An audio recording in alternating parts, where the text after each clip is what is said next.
মেঘলা নামক একটা মেয়ে এবং আমার ছবি দিয়ে যে একটা অপপ্রচার করা হচ্ছে, অপবাদ রটানো হচ্ছে, এটার সাথে আমি কোনোভাবেই সম্পৃক্ত না।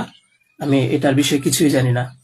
আমি যদি বলি তাহলে বলবো যে এই মেয়েটা আমাদের এখানে পড়াশোনা করেছে, গত বছর পড়েছে এবং এর আগের বছরও পড়েছে। তো এর আগের বছর পূর্ণ বছর পড়াশোনা করার পরে সে আমাদের মাদ্রাসা থেকে চলে যায়। তো পরবর্তী বছর যখন মাদ্রাসা শুরু হলো তখন আমরা খোঁজ নিয়ে জানতে পারলাম যে কে কে আসে নাই। তো যারা যারা আসছে না তাদের মধ্যে সেও একজন ছিল, যে সে এখান থেকে চলে গেছে অন্য কোথাও। তো খবর নিয়ে জানতে পারলাম সে ঢাকা চলে গেছে, তারা বাবা মার সাথে থাকে। বাবা মা সৎ বাবা এবং মা অন্য কোথাও আগে বিয়ে বসছিল। তো বর্তমান যে বাবা আছে মেঘলা, তার মেয়ে না, বরং আগের বাবার মেয়ে সে। তো সে যখন ঢাকায় চলে গেল আমরা শুনলাম, তখন আমরা কিছু বলি নাই, ঠিক আছে, ঢাকায় তো পড়াশোনা বেশি হয়, তাহলে পড়ুক। আমরা আমাদের ক্লাস শুরু করে দিলাম। কিছুদিন যাওয়ার পরে দেখলাম আবার এই মেয়েটা আমাদের মাদ্রাসায় আসছে। তো আসার পরে জিজ্ঞাসা করা হলো যে কেন, কি অবস্থা, কোথা থেকে আসছো? সে বললো যে ঢাকায় চলে গেছিলাম, এখন নানা ভাই জোর করে নিয়ে আসছে আমারে। আমি আসতে চাইছিলাম না, আমাকে জোর করে নিয়ে আসছে নানা ভাই। দেশবাসী, আমি আপনাদের সাথে শুধু এই কথাটাই বলতে চাই যে যে মেয়েটা এখানে আসতে চাইছিল না, চাচ্ছিল না, তাকে কেন জোর করে আনা হলো? তাকে জোর করে আনার পিছনে কি কারণ ছিল বা তার কি স্বার্থ ছিল? পরবর্তীতে আমরা এটাও জানতে পারি যে এই মেয়েটা তার এই নানার সাথে রাতের বেলা ঘুমায়। সে নিজেই বলছে। কেন বলছে? যখন আমরা জিজ্ঞাসা করলাম যে তুমি হিজাব পরো না, অন্য মেয়েরা হিজাব পরে, তুমি বুরকা পরো না, অন্য মেয়েরা বুরকা পরে, কারণ তার চলাফেরা সম্পূর্ণ আলাদা ছিল। আপনারা চাইলে গ্রামে গিয়ে মাদ্রাসার ছাত্রছাত্রী যারা আছে তাদের সাথে কথা বলে দেখতে পারেন যে সে সম্পূর্ণ আলাদা ছিল।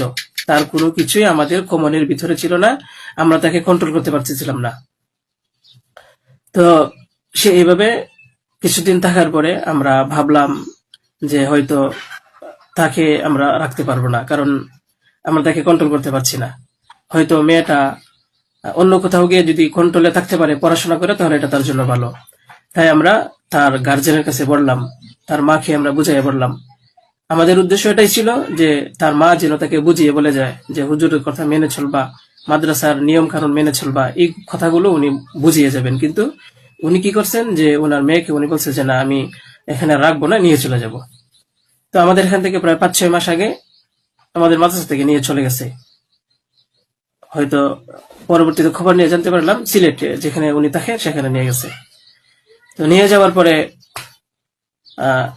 এখন কিছুদিন আগে আবার আসছে, এসে বলতেছে যে এই দুর্ঘটনা, যে খুব বড় সমস্যা। যে কথাটা শোনার পরে আমার মতো একজন সাধারণ মানুষ, আমি আর সহ্য করতে পারছি না, আমি আর নিজেকে ঠিক রাখতে পারি নাই। আমি একেবারে অসুস্থ হয়ে পড়ছি। কারণ আপনারা হয়তো জানেন যে অনেকেই, আমার ফ্যামিলি আছে, আমার বাচ্চা আছে, আমার বিবি সাহেব আছে, আমার আত্মীয় স্বজন আছে। আপনারা বলুন তো, আমার নামে যে বিষয়টা প্রচার হচ্ছে, এটা আমার ফ্যামিলির লোকেরা দেখে আমাকে কি বলছে, কি ভাবছে? আপনারা সঠিক তদন্ত করুন। আমি কখনোই দেশের আইনের প্রতি অবাধ্য না, আমি শ্রদ্ধাশীল। দেশের আইন আছে, সে আইন সঠিক অপরাধী যে তাকে খুঁজে বের করবে। আপনারা অপরাধী খুঁজে বের করার আগেই যদি আমাকে অপরাধী বানিয়ে ফেলেন, তাহলে তো আসল অপরাধী পার পেয়ে যাবে, আসল অপরাধী তো ছাড়া পেয়ে যাবে। আপনাদের কাছে আমি অনুরোধ করে বলি, আপনারা আসল অপরাধীকে খুঁজে বের করুন, টেস্ট করা হোক যে আসলেই এ বাচ্চা বাবাকে। আপনারা আমাকে টেক দিচ্ছেন, বিভিন্ন পত্রিকায় টেলিভিশনে বলা হচ্ছে। আমি আপনাদের কাছে শুধু এই কথাগুলোই বলবো যে আল্লাহ তাআলার বিচারের উপরে যদি শ্রদ্ধাশীল থাকেন, এই বিশ্বাস করেন, তাহলে আমাকে নিয়ে আর এরকম কাজ করবেন না। আপনারা সঠিক তদন্ত করে সঠিক অপরাধীকে খুঁজে বের করুন।